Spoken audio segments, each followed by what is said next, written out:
저에게는 꽤나 오래 만난 남자친구가 있습니다. 햇수로는 올해가 4년 차고 저도 이제 30을 바라보는 입장이긴 하지만 그래도 결혼까지는 생각해 본 적이 없었습니다. 서로 취직 준비를 하면서 다니게 된 학원에서 처음 만나 연애를 시작하게 되었는데 남자친구가 취직한 건 올 여름이 지나서였거든요. 저도 취직한 지 그렇게 오래되지는 않았습니다. 취직 준비를 시작하고 나서 2년이나 지나서 원하던 회사에 들어가게 되었거든요.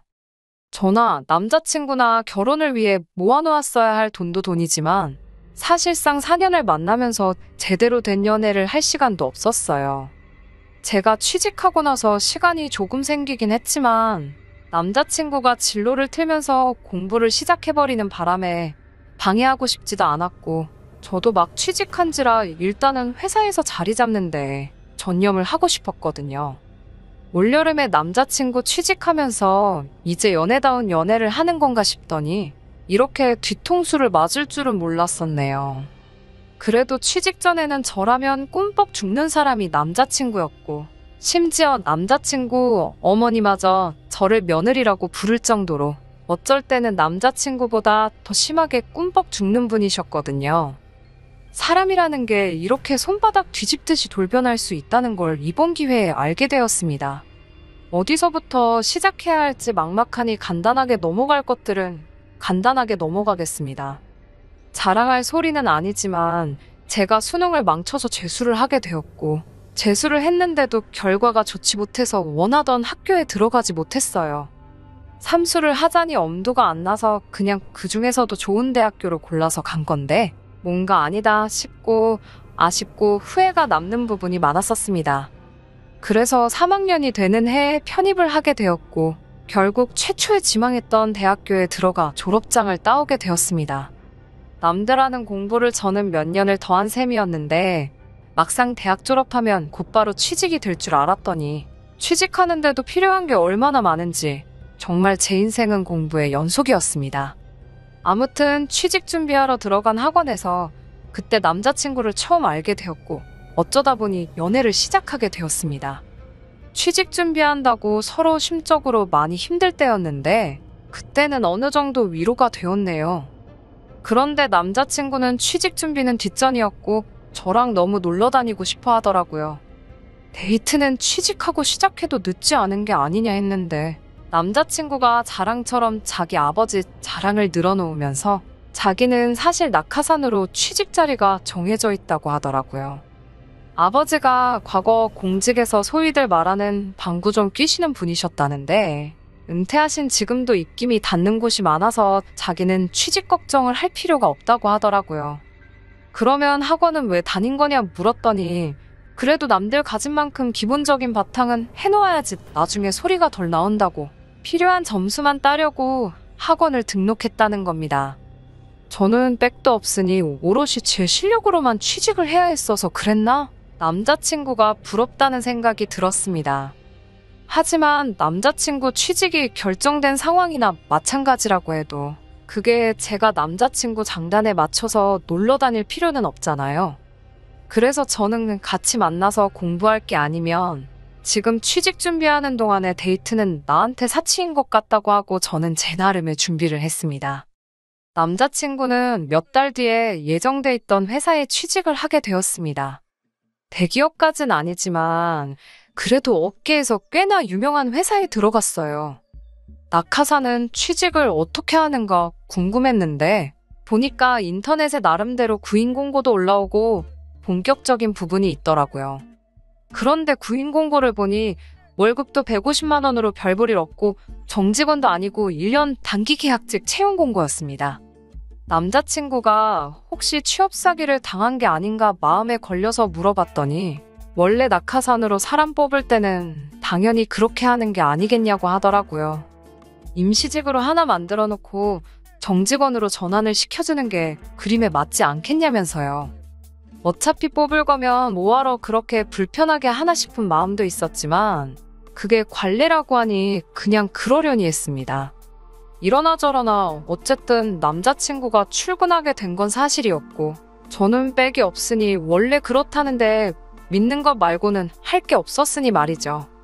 남자친구는 취직했다고 그 적은 월급도 월급이라고 저한테 선물도 사다 주고 꽤나 헌신적으로 저한테 잘했습니다. 저는 예상했던 것보다 취직하는데 어려움을 겪고 있어서 마음이 많이 힘들던 시기였는데 그래도 저한테 저렇게 잘하는 모습을 보니 많은 위안이 되었어요. 그렇게 저는 1년을 더 취직 준비를 해서 결국 원하던 회사에 들어가게 되었습니다.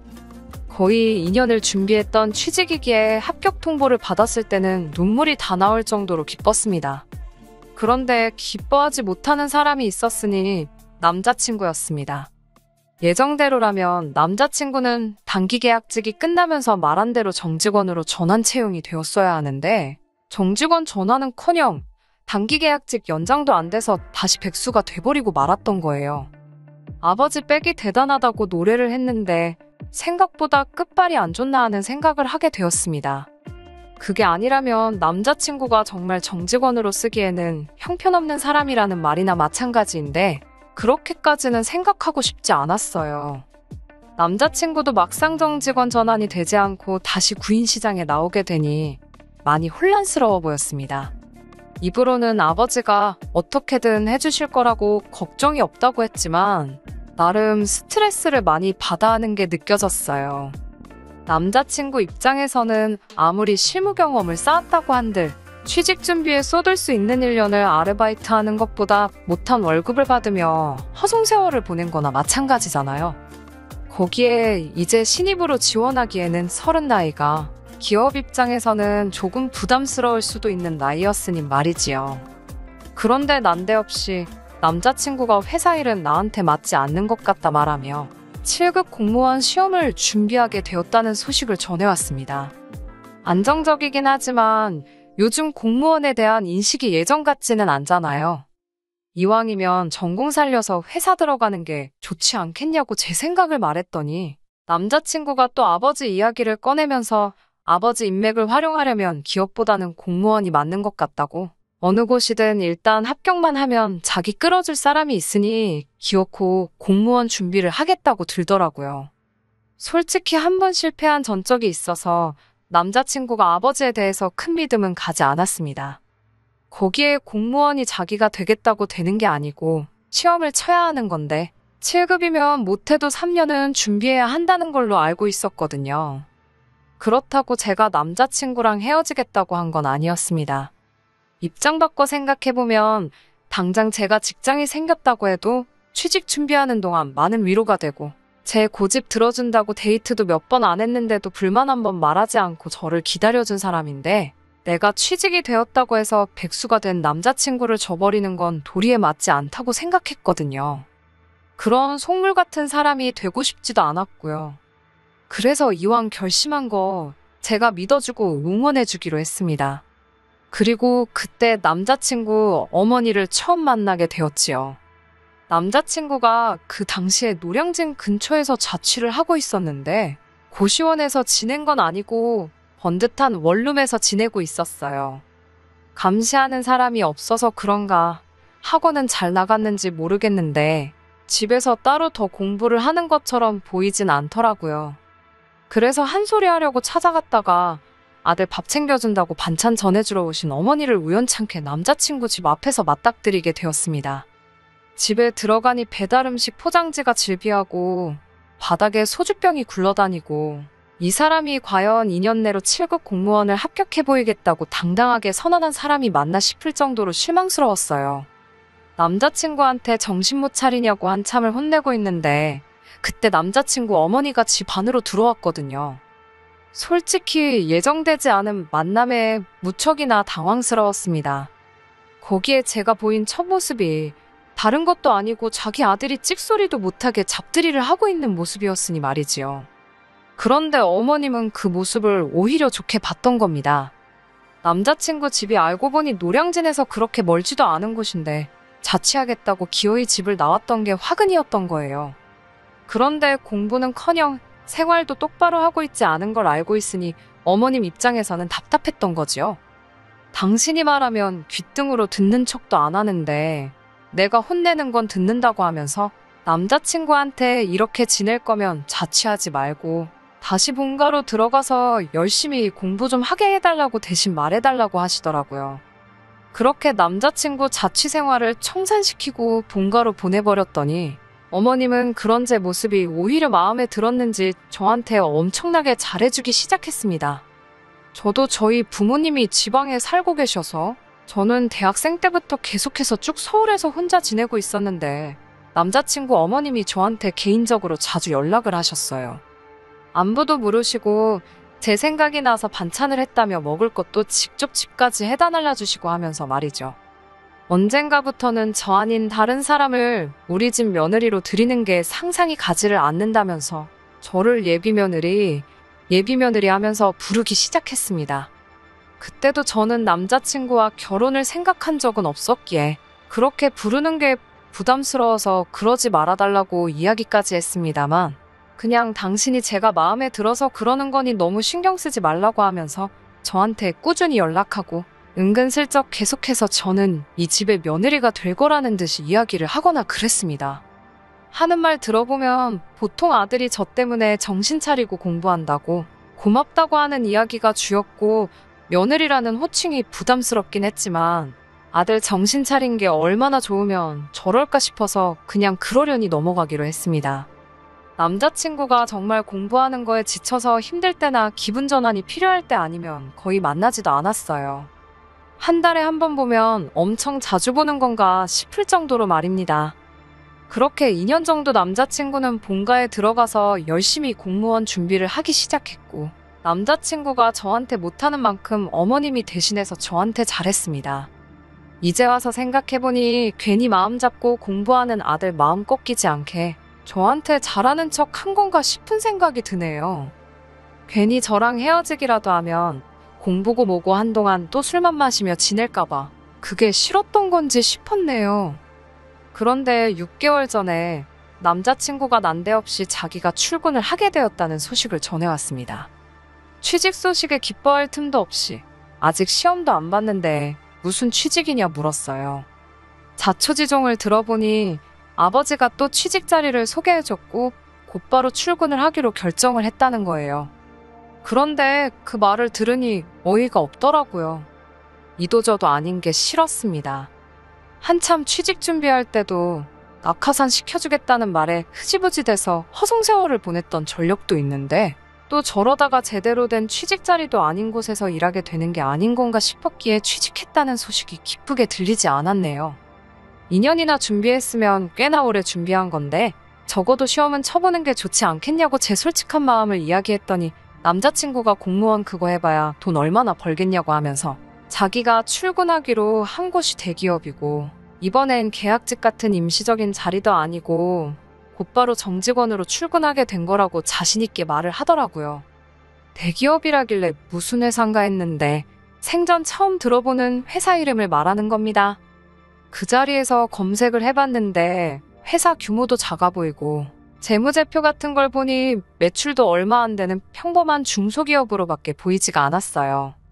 남자친구 말이 자기 회사 사장님 이름을 잘 보라고 하는데 그 사람이 누구냐 하면 대기업 총수의 처남의 사촌동생이 사장으로 있는 회사라고 하는 겁니다. 그 정도면 거의 남이나 마찬가지 아닌가 싶었는데 남자친구는 계속 그 회사가 대기업으로부터 일감을 받아서 하고 있는 회사라서 망할 걱정도 없는 회사고 대기업들이 다 세금 문제를 피해가기 위해서 친인척한테 그런 회사를 만들게 해서 굴리고 있는 건 아주 기본적인 거라고 따지고 보면 계열사나 다름이 없다고 우기기 시작했어요. 오히려 일할 건 대기업보다 적고 들켜선 안 되는 기밀을 다루기 때문에 공무원보다도 더 안정적인 직장이나 마찬가지라는 겁니다.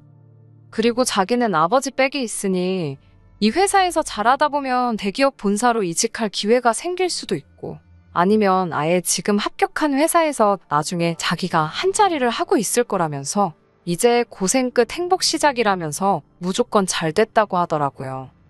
자기 아버지 정도 되는 사람이 아니었으면 이런 회사는 들어갈 기회조차 없는 엄청난 자리라고 자랑처럼 이야기하는데 솔직히 그때까지도 믿음이 크게 가지는 않았습니다. 아무튼 그 뒤에도 남자친구 어머니가 저희 집까지 찾아와서 이제 날짜만 잡으면 되겠네 하면서 너스레를 떤 적이 있는데 이제 제대로 연애를 시작하는 건 맞는 말이긴 하지만 그렇다고 해서 그게 결혼까지 이어지지는 않는다는 말을 했습니다. 그때도 어머님은 제가 며느리면 참 좋겠어서 그러는 거라고 대답까지 했지요. 남자친구도 이제부터 행복할 일만 남았다고 좋아라 하더니 다른 사람도 아니고 그 두 사람이 제 뒤통수를 칠 줄은 생각도 못했습니다. 언젠가부터 남자친구가 연락이 뜸해지기 시작하더라고요. 초반에 회사 생활이 그렇지 정신없겠지 하면서 이해를 하려고 했는데 쉬는 날인 주말에도 아무리 전화를 걸어도 연락이 없으니 신경이 쓰이기 시작했습니다. 바빠서 그런다고 넘기긴 했는데 어쨌든 4년 사귀면서 데이트를 할 것 제대로 해본 적도 없지만 이제부터 좋은 추억 만들자고 했던 사람이 저렇게 나오니 서운하기는 하더라고요. 그리고 그동안 못해도 2주에 한 번씩은 저희 집까지 찾아와서 냉장고 채워주고 가던 남자친구 어머니한테서도 연락이 더 이상 오지 않았습니다. 그러다 제가 편입하기 전 다녔던 대학에서 친하게 지냈던 후배한테서 연락이 왔습니다. 자기가 부모님 통해서 선자리가 들어왔는데 아무래도 상대방이 제 남자친구인 것 같다는 말도 안 되는 소식과 함께 말이지요. 말도 안 되는 소리 말라고 했는데 진짜였어요. 선은 이미 받고 남자친구가 끈덕지게 제 후배한테 애프터를 청하고 있었습니다. 후배가 저랑 연락은 뜸했지만 그동안 제스에 올라온 사진을 보면서 제가 남자친구와 연애하고 있다는 것 정도는 알고 있었던 거예요. 그런데 선자리에 나온 상대가 제 남자친구였으니 이걸 말해야 하나 말아야 하나 하다가 고민 끝에 알려주게 되었던 겁니다. 남자친구가 연락이 뜸해진 것도 그동안 저한테 반창거리며 거의 주말마다 제가 사는 집까지 찾아와서 우리 며느리는 저밖에 없다던 남자친구 어머니가 코빼기도 안 보이게 된 이유가 뭔지 대번에 알겠더라고요. 아들이 취직이 되었다고 선자리를 알아보러 다녔던 겁니다. 내가 며느리였으면 좋겠다고 노래를 부르고 이제 취직했으니 행복하게 해준다고 할 때는 언제고. 저도 결혼 생각을 한 번도 한 적이 없고 그 사실을 대놓고 남자친구 어머니나 남자친구 앞에서 말을 하긴 했던 저이지만 아무리 생각해도 우라가 치밀어 오르더군요.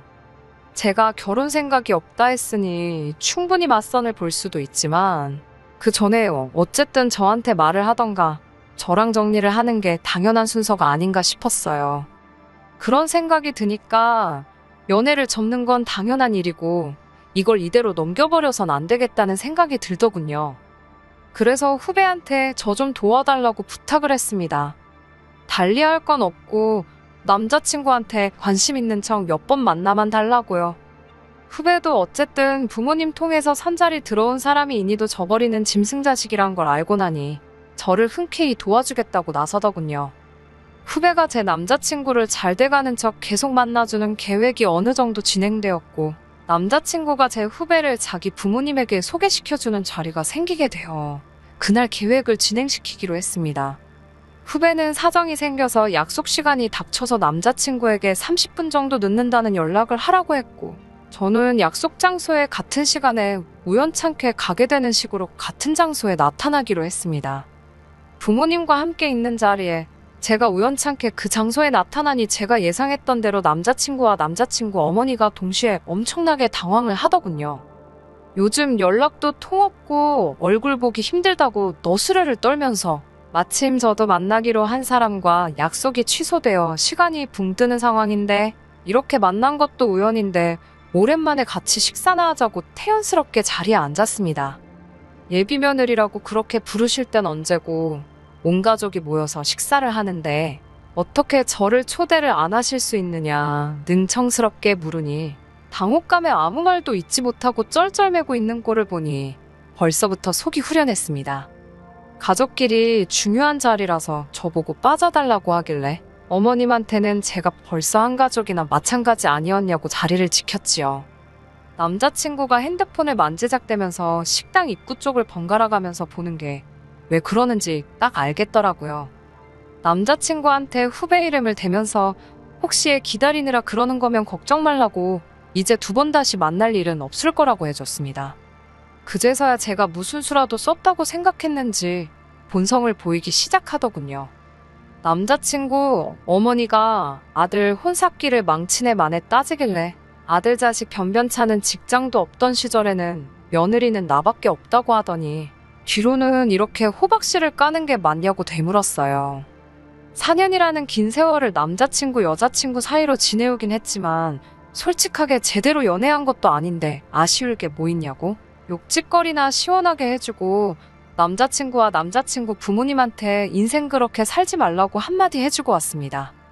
애초에 실망을 많이 했어서 그런가 아쉬움이 크거나 상처가 되거나 하지도 않았어요. 길게 만난 기간에 비해 오히려 둘 사이에 아무 일도 없었다는 게 참 다행이다 싶더라고요. 그리고 나서 그제서야 어머님하고 같이 해서 저를 찾아오더라고요. 처음에는 저한테 거짓말을 하더라고요. 그냥 부모님끼리 아는 사이다 보니 한두 번 만나본 게 전부라고 하면서 체면이 있으니 못 만난다고 하지는 못하고 그날 인사만 하고 두 번 다시 안 만날 생각이었다고 하더라고요. 이 상황까지 와서도 뻔뻔하게 거짓말을 하고 있는 꼴을 보니 말문이 막히더라고요. 그래서 솔직하게 다 말해줬습니다. 네가 선본 그 여자 사실 나랑 아주 친한 후배였다고. 그날 그 자리까지 가게 된 것도 솔직히 전부 다 내 계획이었다고요. 더 이상 변명할 구석이 없어지니 남자친구가 어머님이랑 합심해서 오히려 적반하장으로 나오기 시작했습니다. 여자 나이 30이면 너도 시집은 다 간 거라며 자기랑 다시 만나는 거 말고 저한테 선택지나 있을 줄 아냐고 하더라고요. 이젠 하다 안 되니 아주 말도 안 되는 소리를 하고 있길래 어디 한 번 더 떠들어봐라 하고 이야기 좀 들어줬습니다. 자기가 집안이 되고 능력이 되니 남자는 당연히 한 살이라도 더 어린 여자를 만나는 게 당연한 거 아니겠냐고요. 어처구니 없는 소리에 네가 무슨 집안이 되고 능력이 되냐고. 기껏해야 33살의 중소기업 겨우 들어가 놓고 대기업이나 마찬가지라고 자기 체면이나 걸고 있는 놈이 꼴에 무슨 능력이냐고 한마디 해줬습니다. 내 나이 30에 지금부터 새로운 사람 만나서 결혼하는 게 빠를지 33살에 이제 겨우 중소기업 들어가서 빌빌거리는 네가 장가가는 게 빠를지 한번 내기해보겠냐고 했지요. 맞선을 본 게 내 후배 한 명만은 아닌 것 같고 잘 돼가는 것 같으니까 걔한테 올인을 했나 본데 그마저도 잘 안 풀리니 똥줄이 타서 내 마음 돌리려고 찾아온 거 아니냐고 말했더니 꼼짝도 못하고 아무 말 못하더군요. 애초에 생각이 글러먹은 집구석이니 이렇게 헤어지게 된 게 아쉽지는 않습니다. 단 하나 아쉬운 게 있다면 그 더러운 본성을 모르고 4년의 시간을 보내버린 게 아쉬울 따름이에요. 적어도 마지막에 두 얼굴을 가진 남자친구 어머니와 주제 파악도 못하는 남자친구 한 방 먹여줬기에 그거 하나로 위안 삼으려고 합니다. 평생 공직에 계셨다는 끝발도 없는 아버지 믿고 사돈의 팔촌인지 대기업 회장 끈앞풀인지 하는 사장 밑에서 푼돈 받고 일하면서 그렇게 자기는 나은 놈이다 생각하고 착각 속에 살아갔으면 좋겠네요. 이미 정신 차리고 살기에는 늦은 건지도 모르겠지만요. 끝까지 들어주셔서 감사합니다. 오늘의 사연은 여기까지입니다. 구독과 좋아요, 알람 설정 부탁드리고 더 좋은 사연으로 다시 찾아뵙겠습니다. 감사합니다. 신바람 사연 아파트 오늘의 사연 시작하겠습니다. 결혼한 지 3년 된 31살 여자입니다.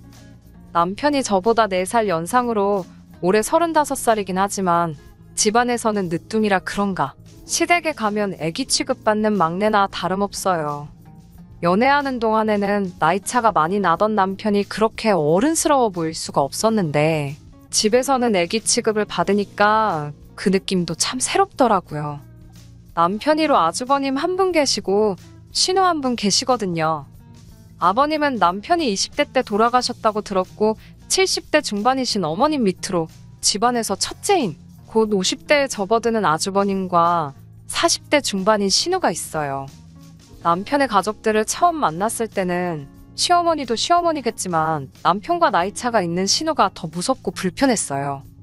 주변에서 이야기를 듣고 제 눈으로 직접 보고 하다 보면 보통 며느리 입장에서 신우나 시어머니와 갈등이 생기잖아요? 제 나이만큼 차이 나는 건 아니지만 남편보다 10살 많은 신우를 제가 감당이나 할 수 있을까? 결혼하기 전부터 걱정이 많았습니다. 그런데 오히려 그런 걱정이 무색할 정도로 신우와는 엄청 잘 지내고 있어요. 올해로 중학생 아이 둘 키우는 신우를 사실상 명절 같은 날 제외하고는 만날 일도 거의 없기도 하지만 그건 둘째 치더라도 형님이 참 좋은 분이시거든요. 신우도 시댁에 가면 자기도 똑같은 며느리라고 제가 느낄 고충을 이 집에서 제일 잘 이해해 줄 수 있는 건 남편도 아니고 어머님이나 아주버님도 아니고 바로 자신 아니겠냐고 해줬던 말이 기억나네요. 힘든 일 있으면 언제든지 어깨를 내어줄 테니 기대도 좋다고 하는 신우와는 결혼 후에도 자주 밖에서 따로 만날 정도로 가깝게 지내게 되었습니다. 아무튼 걱정했던 것보다 큰 문제는 없었지만 그렇다고 해서 아무런 어려움이 없던 건 아닙니다. 예상치도 못한 아주버님하고 갈등이 생기기 시작했거든요. 저도 들은 이야기라 자세한 내막까지는 모르고 사실 별로 궁금하지도 않아서 깊게 알려고 하지도 않았습니다만 아주버님은 결혼한 지 얼마 되지 않아서 아내 되셨던 분과 성격 차이로 이혼을 했다고 들었습니다. 아주버님이 결혼했을 때는 아버님도 살아계실 때라고 들었고 집안 첫째이기 때문에 없는 돈 털어서 신혼집도 마련해줬다고 들었어요. 아주버님이 이혼을 하고 난 뒤에는 그 집에서 혼자 살게 되었다는데 아버님이 돌아가시게 되면서 어머님이 아주버님 집으로 들어가게 되었고 시부모님 명의로 되어 있던 아파트가 남편 명의로 돌아가게 되었습니다. 저희가 결혼하면서 그 집에 그대로 신혼살림을 차리게 되었고요. 제가 모아놓은 돈으로 혼수와 리모델링을 했는데도 돈이 많이 남았어요. 결혼을 하게 되면서 집 명의는 공동명의로 한다는 이야기가 오고 가게 되었고 그런데 거기서 아주버님이 난리를 피우게 되었습니다. 아주버님이 그렇게 계산하면 안 된다고 하면서 공동명의를 하려면 저도 그에 상응하는 금액을 가져와야 한다고 하더라고요. 아주버님이 어깃장 부리는 것도 아니고 충분히 이유가 있는 발언이라고 생각했습니다만 알고 보니 아주버님은 동생 결혼을 빌미로 제 욕심을 차리려던 거였어요. 그때 아주버님이 왜 이혼을 했는지 어느 정도 이해가 가더군요. 욕심 많고 제멋대로고 사람 무시하고 사사건건 참견하는 안 좋은 성격은 다 가지고 있었습니다. 아주버님은 신혼집 공동명의를 하는 조건으로 자기 앞으로 7천만 원짜리 외제차를 사오라고 당당하게 요구하더라고요. 예단하는 셈 칠하나요? 그 차를 해와도 집값 반 내는 거보다 싸게 먹히는 거라면서 이 집에 며느리로 들어오고 싶으면 손도 안 대고 코 풀 생각하지 말고 그에 상응하는 성의를 보이라고 하더라고요. 그게 아니면 공동명의는 꿈도 꾸지 말라고 하면서요. 남편도 나이차가 많은 형님이니까 조금 어렵기는 했는지 딱 잘라서 말을 해주지 못했어요. 다행이었던 건 어머님께서 네가 결혼하는 것도 아닌데 왜 나서서 뭘 해오라 마냐 하냐고 남편 대신 말을 해주더라고요. 신우도 거들면서 오빠도 웃긴다고 얘가 차를 사와야 되면 자기들 탈 차를 사오면 되는 거지. 둘이서 알아서 하기로 한 문제를 가지고 상의도 없이 이렇게 껴드는 게 무슨 경우냐고. 대놓고 저희 있는 데서 아주버님 면박을 주더라고요. 오빠가 차 끌고 갈 곳이 어디 있다고 외제차를 사오라고 하냐고 하면서 말입니다. 아주버님이 별다른 직장도 없이 어머님이 운영하시는 가게를 도와주고 있다는 사실을 그때 처음 알게 되었습니다. 어머님과 신우가 나서서 도와준 덕분에 결혼 전에 아주버님 타라고 7천만 원이나 하는 외제차를 사갈 필요는 없게 되었습니다만 그때부터 아주버님하고는 영 잘 지낼 수 없는 상황이 되었습니다. 문제는 어머님이 아주버님하고 같이 살고 있다는 부분이었어요. 만약에 아주버님 때문에 부부 사이에 갈등이나 문제가 생기거나 한다면 문제의 시작인 아주버님을 안 보고 지내면 가능한 부분이지만 아무래도 시어머니를 보러 가면 무조건 만날 수밖에 없는 사람이다 보니 그런 어려움이 따르더라고요. 거기에 일도 어머님 가게를 돕고 계시다 보니 가게로 찾아봬도 아주버님을 마주치는 건 당연한 일이었어요. 아주버님이 어머님 가게를 돕고 있기는 하지만 후계자 같은 성격으로 일하고 있는 건 아니었어요. 그렇다고 직원처럼 일하는 것도 아니었고요. 집에 있으면 아무것도 안 하고 집안 돈 축내면서 술 마시는 게 일이라고 하면서 어머님이 최소한 그런 짓거리는 못하고 다니게 어거지로 데리고 다니고 계신 거라는 느낌이 더 들었습니다. 가게에서 힘써야 하는 일 같은 거 있으면 도와주고 가끔 카운터 같은 거 봐주거나 간단한 심부름 정도만 하는 정도로 일을 하고 있었어요. 그렇다 보니 어머님도 아주버님한테 따로 월급은 주거나 하지 않으신다고 하더라고요. 돈 들고 있어봤자 술이나 퍼마시고 도박이나 하러 다닌다고 하면서 차라리 고양이한테 생선을 맡긴다고 하셨지요.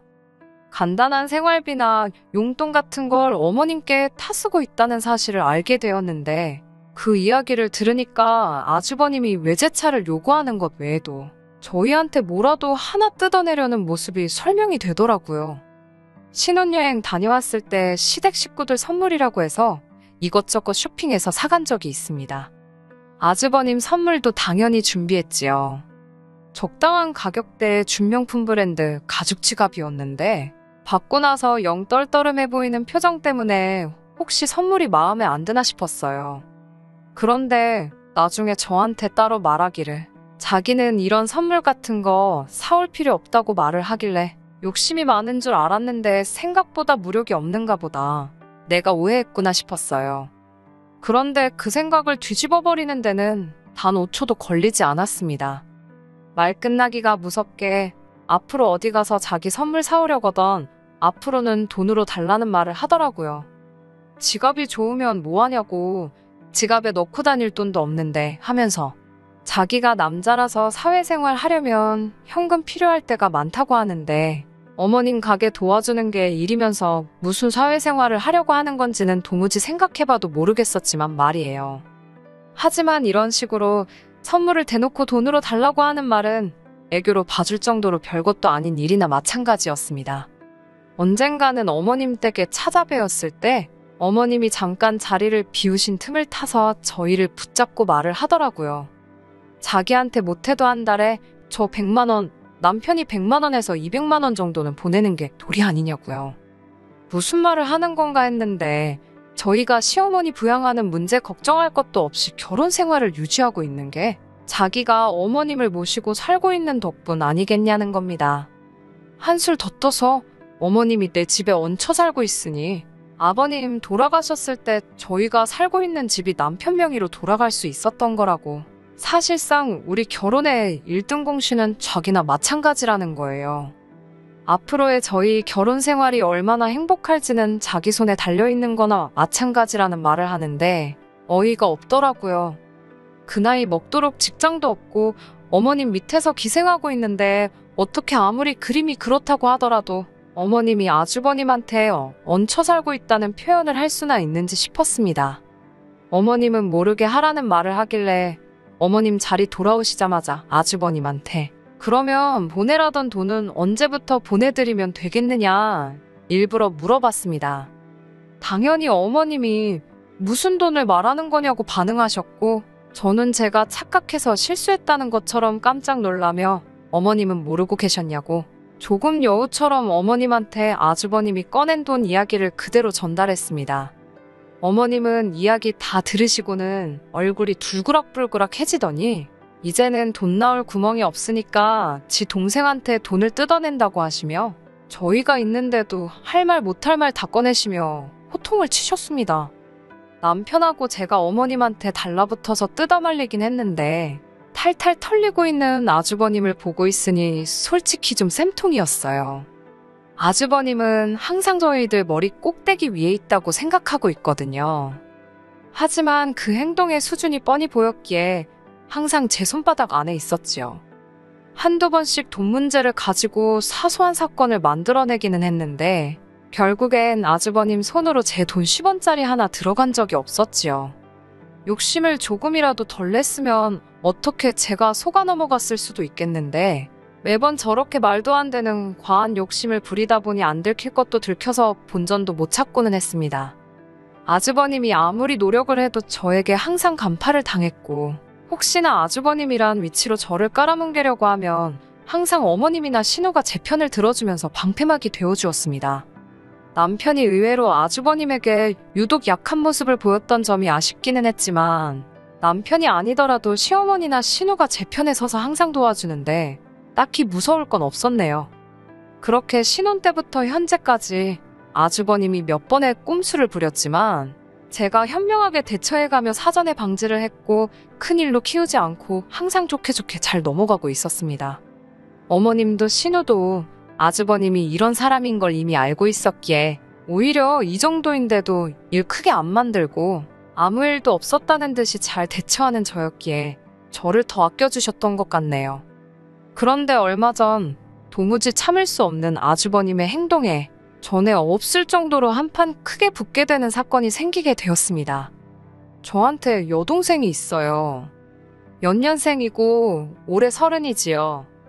여동생이 대학 생활하다가 미국으로 잠깐 어학연수차 간 적이 있었습니다. 그런데 거기서 한국교포 사업가와 연애를 시작하게 되었고 어학연수가 끝나고 한국에 들어오는 대신에 그 사람하고 결혼을 하게 되었어요. 개인적인 사정으로 동생 결혼식에는 다녀오지 못했는데 그동안 무소식이 희소식이라고 아무 연락이 없길래 여동생이 미국에서 자리 잡고 잘 지내고 있는가 싶었습니다. 그런데 얼마 전에 여동생이 이혼을 하게 되었다는 소식을 듣게 되었어요. 미국에서 좋은 조건으로 회사도 다니고 있었고 자리도 잘 잡았고 신분 문제도 다 해결된 상태였는데 제 동생은 이 꼴저꼴 보기 싫다는 이유로 그냥 이민생활 정리하고 한국으로 얼마 전에 돌아오게 되었습니다.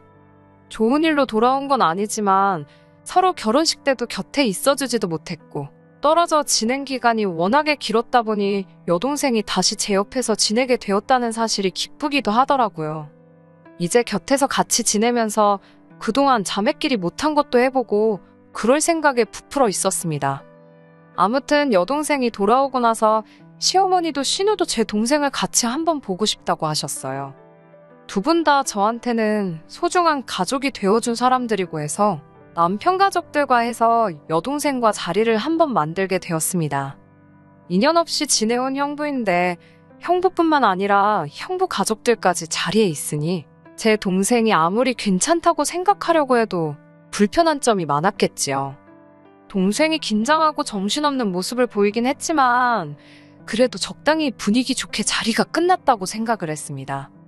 그런데 아주버님과의 문제는 그날 이후에 생기게 되었습니다. 뜬금없이 아주버님한테서 전화가 와서 무슨 일인가 싶었어요. 번호는 알았지만 평소에 연락 한번 서로 나눠본 적이 없는 사람이었거든요. 그런데 다짜고짜 아주버님이 제 여동생 전화번호를 물어보길래 그때 딱 이 사람이 무슨 꿍꿍이로 전화를 했는지 알게 되었습니다. 몇 번 거절을 했음에도 불구하고 포기를 모르고 계속해서 연락을 해오고 제 동생 전화번호를 물어보더군요. 아주버님한테 전화 받는 것도 스트레스인데 그 내용이 제 동생 연락처를 달라고 하는 거다 보니 더 스트레스를 받았습니다. 남편은 아주버님한테 약한 모습을 보이다 보니 이 이야기를 꺼내지도 않았고 그런데 이번만큼은 다른 사람도 아니고 내 가족 일인데 시어머니나 신우한테 부탁하는 것보다 내 선에서 잘나야겠다 하는 생각이 들어서 제가 직접 아주버님을 만나 단판을 짓기로 했습니다. 단도직입적으로 말부터 꺼냈어요. 아주버님이 제 여동생을 만나겠다는 게 말이나 되는 소리냐고요. 그랬더니 아주버님은 제 말 뜻도 똑바로 이해 못하고 요즘 겹사돈 되는 게 부끄러운 일이 아니라고 가장 중요한 건 두 사람 마음이 아니겠냐 하면서 어려워 말라고 하더군요. 설마 제가 겹사돈이 될까봐 이러겠냐고 하니까 걱정하지 말라면서 우리가 결혼하게 되면 시어머니는 자기들이 그대로 모시고 살겠다고 하는 겁니다. 두 사람 마음이 중요한 거라는 건 또 무슨 말인가 했더니 그날 다 같이 모인 식사 자리에서 제 여동생이랑 눈이 몇 번이나 마주쳤답니다. 그 뒤로도 자꾸 눈이 마주치는 걸 보니 제 동생이 자기한테 관심이 있는 것 같아 보인다고? 그런데 아주버님 생각에는 언니이자 재수인 제가 두 사람을 도와주지는 못할 망정 이렇게 못 만나게 회방을 놓고 있다고 생각했나 봅니다. 방해꾼 노릇 그만하고 이제 두 사람을 위해 양보하라고요. 동생이 윗동서가 될 것 같으니까 기분 나빠서 그러는 거냐고 하는데 어이가 없어서 웃음도 안 나오더군요. 아주버님이 일찍 결혼해서 이혼만 안 했어도 내 동생만한 딸이 있는 나이라는 건 생각도 안 해봤냐고. 둘이 만나는 게 아주버님 생각에는 말이나 되냐고 정도껏 하셔야지. 자꾸 이러면 저도 가만히 있지 않겠다고 한 소리를 했어요. 아주버님은 뻔뻔하게 저한테 데려 성질을 내더군요. 자기가 데려가 준다고 할 때 고맙다고 하고 보내는 게 마치 알리으려는 겁니다. 유학 다녀온 것도 모자라서 한번 다녀온 여잔데 30까지 넘었으면 평생 혼자 살 팔자나 마찬가지라는 겁니다. 솔직히 자기가 자원봉사하는 거나 마찬가지라면서 저한테도 문제가 있다고 떠드는데 한다는 말이 아주버님이 혼자 시어머니 모시고 살면 그 고생이 얼마나 심하겠냐고 진작에 제가 제 주변 사람들을 아주버님하고 이어줬어야 한다는 거예요. 자기는 깨어있는 사람이라서 20살 차이는 문제가 된다고 생각하지 않는다는데 정말 뚫린 입이라고 잘도 짓거리더군요. 50살 먹은 이혼남의 직업도 뭣도 없으면서 아직도 어머니 밑에 기생하면서 살고 있는 주제에 무슨 소리를 들으려고 주변 사람을 소개시켜주냐고 제발 주제 좀 파악하라고 한마디 했네요. 아주버님의 님자도 붙이기 싫어서 아주버라고 부르고 싶더라고요. 웬만하면 그동안도 일 크게 안 만들고 그냥저냥 넘어갔는데 도무지 참을 수가 없어서 할 말 못할 말 다 쏟아내고 집으로 돌아왔습니다. 동생 구제해주고 싶으면 빨리 마음 바꾸라고 제 뒤통수에 대고 끝까지 저한테 뻔뻔하게 큰소리 치기는 했지만 막상 지도 쪽팔린 건 아는 건지 시어머니한테는 따로 말을 안 했나 봐요. 어머님한테서는 따로 연락이 없었으니 말입니다. 집에 돌아오자마자 남편한테 아주버님 좀 어떻게 해달라고 큰 소리를 쳤어요. 왜 아주버님 때문에 내가 남편한테 큰 소리 쳐야 하는지도 모르겠고 정말 너무 화가 나서 참을 수가 없더라고요. 그동안 아주버님 일이라면 어려워하던 남편이라서 그런지 더 열이 받았는데 남편도 이번만큼은 그냥 넘어가서는 안 되겠다고 말을 하면서 아주버님한테 전화를 걸더라고요. 그런데 남편이 아주버님한테 화는 안 내고 아주버님 화를 풀어주면서 살살 달래더라고요. 그러면서 아무래도 처제가 형수님 되는 건 아닌 것 같다고 제 동생한테 찝쩍거리지 못하게는 단단히 말해주긴 했지만 아주버님한테 저렇게 나오는 남편을 이해할 수가 없었습니다. 남편한테 지금 그게 일을 해결한 거냐고 큰 소리를 쳤네요. 그런데 남편이 자기가 다 생각이 있다면서 저한테 계획을 말해주더라고요. 그 계획을 들으니까 우리 남편 제법인데? 하는 생각이 들어서 남편에게 믿고 맡겨보기로 했습니다. 아주버님을 다시 만난 건 바로 그 다음 주 주말이었어요. 아주버님을 불러낸 건 저였습니다. 주변에 마침 20살 차이도 문제없다고 하는 사람이 있어서 제 동생 대신에 그 사람을 소개시켜주겠다고 불러냈지요. 아주버님이 기고만장해서는 이제야 정신을 차렸다는 듯이 으스대더라고요. 무슨 일이 벌어질지도 모른 채 말입니다. 그래도 소개받는다고 머리에 뭣도 바르고 제법 힘 좀 주고 나왔더라고요. 아주버님한테는 남편이 그분을 모시고 오기로 했으니 잠시만 기다려달라 했지요. 시계 봤다가 창밖을 봤다가 아주 떨려서 죽겠나 보더라고요. 이윽고 남편이 도착했고 남편 옆에 동행하신 분을 보더니 아주버님 얼굴이 아주 당황해서는 표정이 다 일그러지더군요. 남편이 데리고 온 사람은 다른 사람이 아니라 시어머니의 절친한 고향 후배로 남편이 이모라고 부르고 따르는 분이셨으니까요. 남편은 아주버님한테 형님이 깨어있는 분이라 한번 다녀온 사람도 괜찮고 20살 차이 나는 사람도 문제가 없다고 하지 않으셨냐 하면서 좋은 자리 주선해봤으니 기회를 놓치지 말라고 했습니다. 애써 만든 자리니 잘 애보라고 말하고 저를 데리고 일어나서는 우리들은 이만 빠져주겠다고 하고 가게 밖으로 향했어요. 아주버님이 밖으로 나가는 저희를 따라 나와서는 상시옷 들어가는 욕을 하면서 저희를 불러세우더군요. 그런데 가게 밖에서 기다리고 있던 건 저희뿐만이 아니었어요. 시어머니와 신우도 같이 남편의 계획 아래 아주버님을 기다리고 있었습니다. 이미 어머님의 고향 후배분도 어머님도 신우도 남편의 계획 아래 아주버님이 저한테 무슨 짓을 했는지 다 알고 계셨고 고향 후배분도 어머님 도와주는 일인데 뭐가 문제겠냐며 흔쾌히 남편의 계획에 동참을 해주셨어요. 아주버님은 시어머니를 마주치자마자 얼음이 돼서 아무 말도 못하더군요. 어머님은 곧장 아주버님 뺨싸다기를 올려치시면서 첫째라고 오냐오냐 키워준 내 잘못이다 하시고는 너 사람 되는 꼴 보기 전까지는 죽지도 않겠다 큰 소리를 치셨어요. 곧바로 네 스스로 밥 벌어먹고 살 수 있게 될 때까지는 집에 얼씬도 하지 말라고 집에서 챙겨나온 아주버님 짐가방을 던져줬습니다. 그 집이 아주버님이 결혼할 때 신혼집으로 받은 집이긴 하지만 아직까지도 어머님 명의로 되어 있었다고 하네요. 아주버님이 돈 흥청망청 쓰고 도박 때문에 이혼당한 걸 알고 있기 때문에 집 명의를 넘겨줬다간 그 집 날려먹는 건 시간 문제라고 생각해서 어머님 명의로 집을 유지하고 있었던 거예요. 그래도 자식이라고 불쌍하다 생각해서 먹고 살게는 해주고 있었는데 저대로 뒀더니 아주 고삐 풀린 망나니가 되었다며 제 여동생하고 결혼시켜달라고 우겼던 게 화근이 돼요. 이참에 크게 결심하고 아주버님을 집에서 내쫓아버리기로 결심하신 거예요. 집에 돌아와서 남편이 저에게 사과를 해왔습니다. 그동안 아주버님 때문에 제가 제일 고생했다는 건 알고 있다고.